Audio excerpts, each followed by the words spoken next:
Tapos 80 pesos lang. Ang dami. Ay, bakit ka umiiyak? Putang ina kasi dito, ate, putang ina mo. Sabi niya sa akin, pinupunakan. Nasa hospital kasi naman naman to. Alam mo, nagbugas ako ng plato. Pinahinto ako niyan para lang makaano. Malakas to sa akin, putang ina ko ito eh. Kaya nag-test ako sa kanya, dito na ako sa bus, bumiyahin na. Takina nito. Tapos maya, next week, another day, ang ending ako, may kasalanan. Ang ending daw siya may kasalanan. Hindi, ewan ko dyan, pero may tawala ako dyan. Tapos, Ang dami mo na sa mga tiwala ko dyan. alam mo yung tapos ka na ng high school, 2019, tapos ginawa ka detective. Puta ka na, dahil mo pa nag-aral sa Harvard, puta ka na testo. Drive ko daw yung nag-aaral sa Harvard. Hindi ginawa daw siyang detective. Ano pinagawa niya sa'yo? Ha? Ha? Hindi, kasi ganito yan. Kasi kahit lagi kami nag-awin ng putang ina nito, kahit nakita ko yung tingin na nakagana.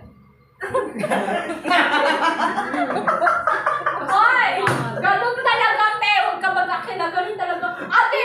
Nagkatingin na kami yung last na huling ngiri niya. Yung last bago siya punta sa huling tingin sa operating room. Sabi niya sa akin, Ate!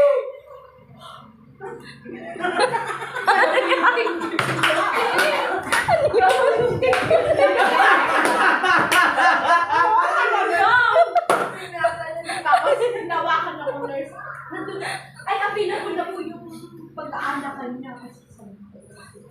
Ano sa naman? Pero talaga yung pinaka-moment namin dalawa. Kasi putang inang gago, super chika.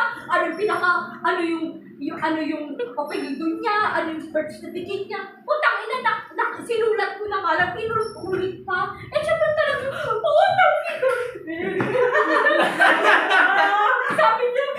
Sabi niya sa akin. May kailangan mo talaga iganyan? Kailangan mo talaga iganyan? Eh, kasi para na buntis ka to eh. Para buntis ka na eh. Sabi niya sa akin, putang ina. Hindi, ang nangyari kasi sa akin, precipitous labor. Ano siya, mabilisan, 3 to 5 hours lang yung labor ko. So, yung sakit niya, intense. Hindi ako dumaan sa normal na labor na 1 cm per hour. Kaya ang susunod sa kanya, Kaya pag nanganak nanganak siya, pag nabuntis siya ulit, Pag nanganak ako, pwede siyang manganak sa bahay ako niya. dito sa bahay. Kaya lahat ng pagsasakripisyo niya, nasa akin ang gusto. Eh, ako ang anak ni Anton Tumigil. Wala ko ba yung nurse? Sabi ko, wait lang, te! Ako na napaka-anak. Kasi siya ako nakita yung tigil niya na ganun. Pang-apat na yan. Hindi lang ko eh. Pang-apat na yan. Nakita na yung tigil niya. Eh, nakikita ko na yung anak. Nakikita ko na yung baby, si Anton. Pang-apat na talaga, di ba? Oo, nakikita ko si Anton, yung nakaganon.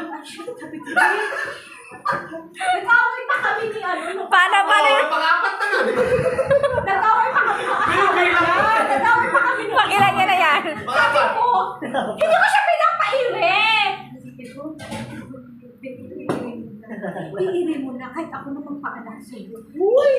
Ano ka, doktor? Uy, kuya. Kuya, yung tingin niya nakaganon siguro. Ganon. Bakit na kayo doon?